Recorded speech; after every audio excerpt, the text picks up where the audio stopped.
Hi guys, magandang araw sa ating lahat. Ito pong Gamidigs Vlog. Ang video natin ngayon, itong mga DDS guys, dahil nung mga nakarang araw ay, ang sabi nila ay magrarally sila ng People Power. Kaya hinahanap natin kanina kung saan sila nagrally at kung ano ang kanilang mga ginagawa at kung gaano sila karami. Kasi sabi nila ay magiging napakarami daw or mapupuno ang mga kalye sa rally nitong mga DDS daw guys. Kaya ito guys, may nakita tayong mga drama lang nila ang kanilang mga nagawa. Kasi wala namang mga people na pumunta or walang people power na rally na nangyari sa hanay ng mga DDS. Ito guys, ang nakita natin na mga drama nila kanina, may paluhod-luhod pa na at nagpapakaawa.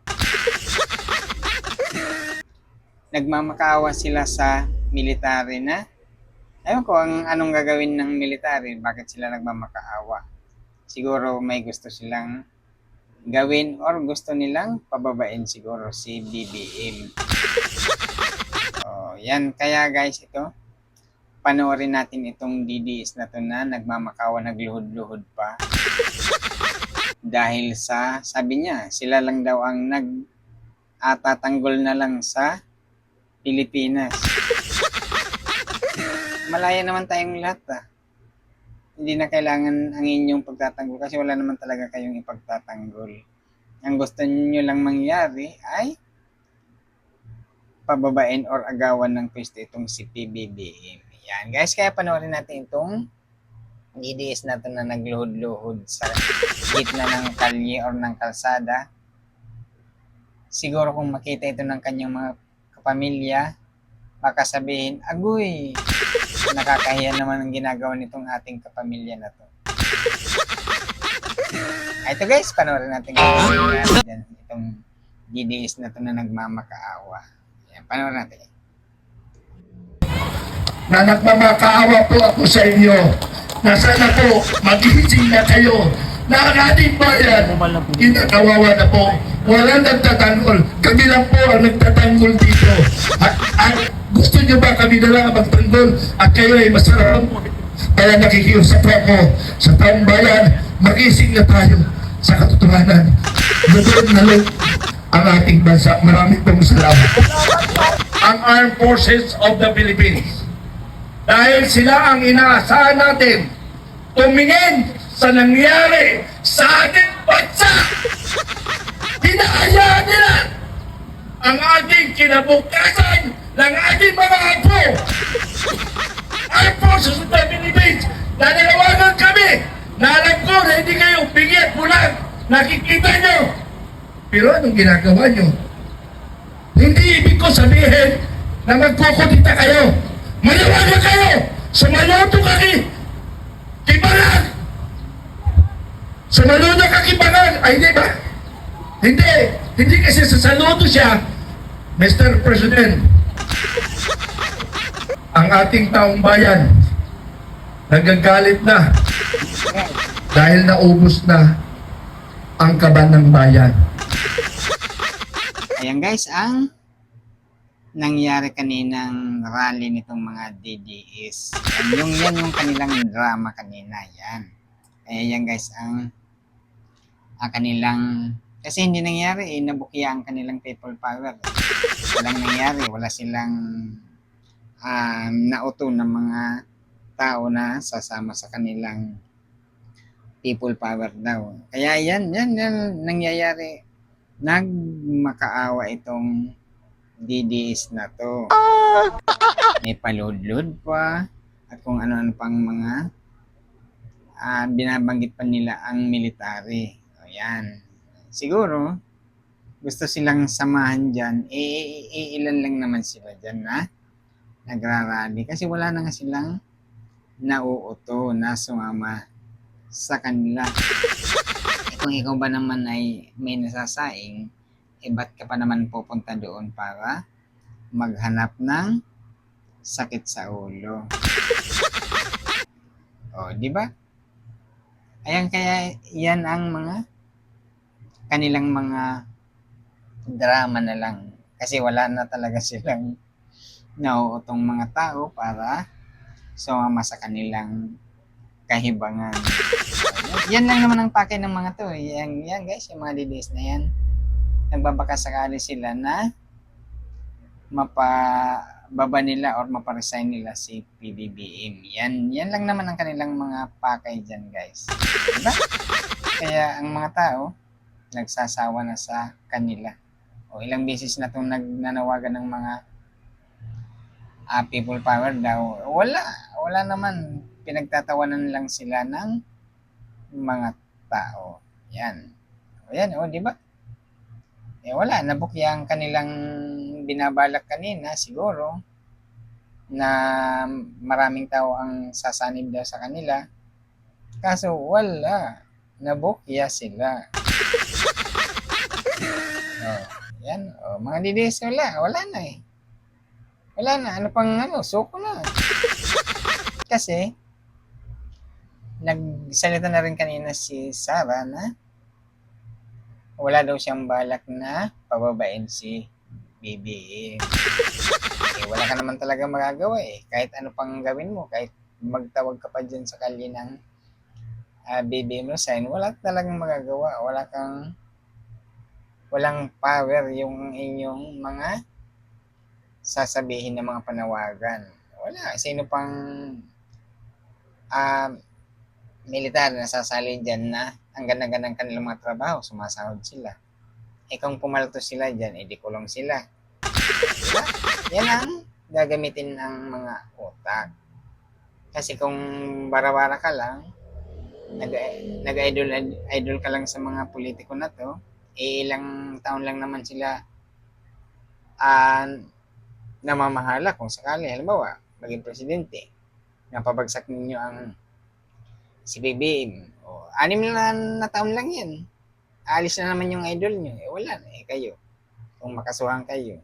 O di, habang buhay nyo dadalhin yan, wala pa kayong trabaho, walang kita. O, di ba?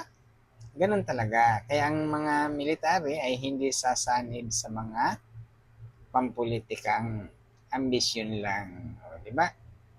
Kaya ito guys, kanina yung mga DDS na to ay walang nagawa. O, ano yan? Bukas or mamaya ay June 13 na. Walang nangyari sa inyong people power. Wala na. Umuwi na kayo dyan sa Senado. Yung mga nandyan na nakatira sa Senado na araw at gabi andoon, umulan at umaraw andoon, umuwi na kayo, wala nang mangyayari sa inyo, mga pinaglalaban na kahibangan lang yan. Wala. O, doon na sila tumitira itong mga DDS na to eh. Halos mga vlogger lang naman na nandyan sa labas ng Senado eh. Andun talaga sila, ayaw nilang tantanan eh. Doon na sila tumitira. Kasi may mga tent na eh. Araw-gabi na nandyan sila eh. O, kahapon nga, pinalayas na sila doon eh, sa harap ng Senado. Wala na, ano pang anuhin nyo dyan? Tapos na yung June 12 na inaabangan kasi naghanda talaga ang kapulisan or ang mga otoridad dahil sa araw na to kasi baka daw sumiklab na naman itong mga nanggugulo sa gobyerno. Yan. Diba? Nung nakarang taon na nangyari na maraming nanira sa mga kalye, nagbatuhan. O yan. Kaya kanina pinaghandaan ng pulisya, wala na talagang nagawa sila. O yan. O, diba? Ganun talaga. Imbis na sumuporta na lang tayo sa gobyerno, mas maganda pa para tayo lahat ay umasenso. Yan. Ganun lang yun. Kung sino nakaupo, suporta ang lahat para sa atin naman yan na mga gagawin ng gobyerno. Kahit kalaban pa yan na hindi mo idol na nanalo, sumuporta tayo eh. magkakaiba lang naman ang mga paniniwala natin. Kung sino ang mananalo, ibig sabihin siyang majority, suporta tayo. Kahit hindi natin idol lang binoto natin, at least kung sino nakaupo, siyang ating susundan or susundin. O, di ba? Ano lang yun ang buhay. Hindi po pwedeng ang mga iniisip na hindi magaganda ay tulad ng laging paninira sa gobyerno, yan ang hindi maganda. O, magdadulot lang yan ng mas lalong paghihirap na itong nating mga tao. Yan guys, ang ano natin. At may isa pa pala, may isa pa. Ito, may isa pang drama itong mga DDS na to guys. May dala silang kabawang kasi dyan sa harap ng Senado. Nakita ko yan sa personal kasi pumunta tayo nung nakarang araw dyan eh. Ganina, yun na, ganito ito na naman ang kanilang drama yan. No? May taong buhay dyan na nandyan sa loob ng box na yan, kabawang na yan. Eh kung ako nandyan, sara ko yan, ipako ko kagad.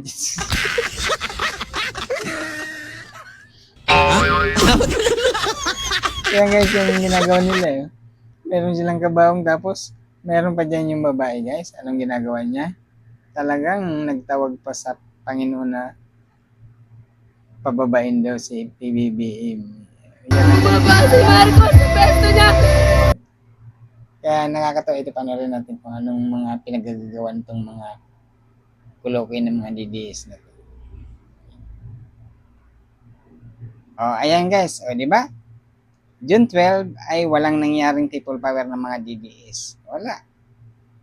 Wala talaga. Wala kayong magagawa kahit anong gawin ninyo ay hindi suportado ng mga nakakaraming tao, mga DDS. Kaya manahimik na lang kayo. Wala talaga mangyayari ang inyong mga people power dyan, banta-banta sa Pangulo. Walang mangyayari yan, kaya manahimik na kayo. Kahit anong gawin ninyo, walang susuporta sa inyo talaga kasi iba ang pakay ninyo. Ang pakay ninyo lang ay papababain ninyo si BBM, tapos gusto nyo ipalit si Sara. Parang ganun lang. Hindi na kailangan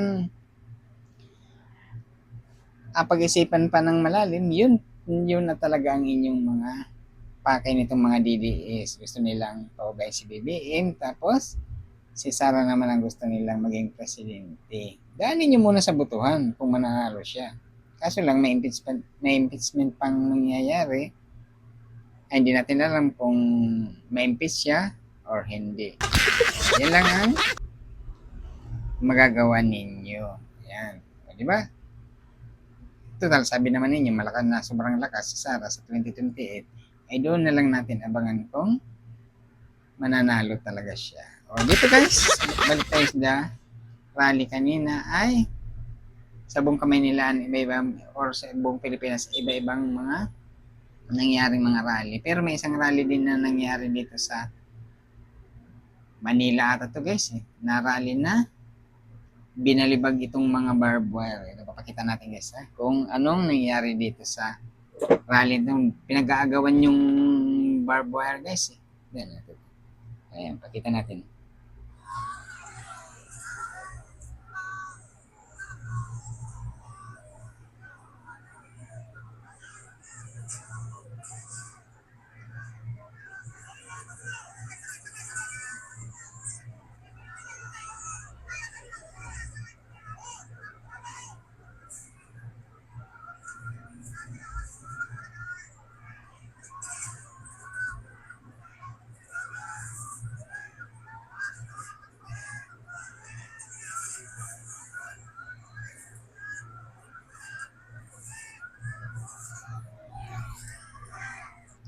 Yan. O, di ba?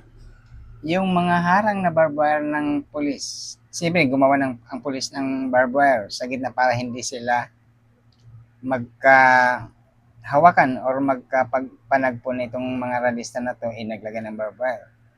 Ang ginawa naman itong mga ralista ay binalibag or tinanggal ang mga barikada ng mga barbed wire. Binalibag nila sa kalye or sa kalsada. O, di ba? Kaya, ano naman ang gagawin mo? Ba't pupunta ka doon sa likod ng barbar, ba't may babalibag? Ikalye din naman ang kabila ng barbar na yun eh. Kalsada din yun. E di, huwag nyo nang anuhin. Pwede nyo naman hindi tanggalin yung barbar na yun at magsalita na lang na magsalita kayo dyan. Ganun din naman. Simento dito, kalye. Sa kabila ng barbar, kalye din. Anong pagkakaiba nun? Diba wala? Siguro gusto nilang puntahan yung mga pulis na nakabarakada din. Mas lalong magkakasakitan lang kayo doon. Mas maganda di salitaan na lang kung anong mga gustong hinaing. Yun na lang para wala nang magkasakitan sa mga talista at saka pulis din. Di ba? Para-paras lang naman tayo mga Pilipino. Hindi sabihin nyo kung anong mga hinaing ninyo sa gobyerno ng mapayapa para maging maayos ang lahat at walang sakitan na mangyayari, guys. O yan, guys, ang nangyari kaninang June 12, 2026, Independence Day or Araw ng Kalayaan. Yan ang nangyari, guys. Sa araw na to, dito sa mga DDS ay natawa lang tayo dahil walang nangyayari sa kanilang sinasabing people power. Walang people. Yung kanilang binabalak na malaking rally ay wala. Hindi nangyari. Nabukya. Yan. Buti nga. Puro yabang ang inyong mga ginagawa dyan sa kalye. Guys, hanggang dito na lang itong ating video tungkol sa mga DDS na hindi gumana ang kanilang people power na rally. Kaya guys, hanggang dito na lang itong ating video.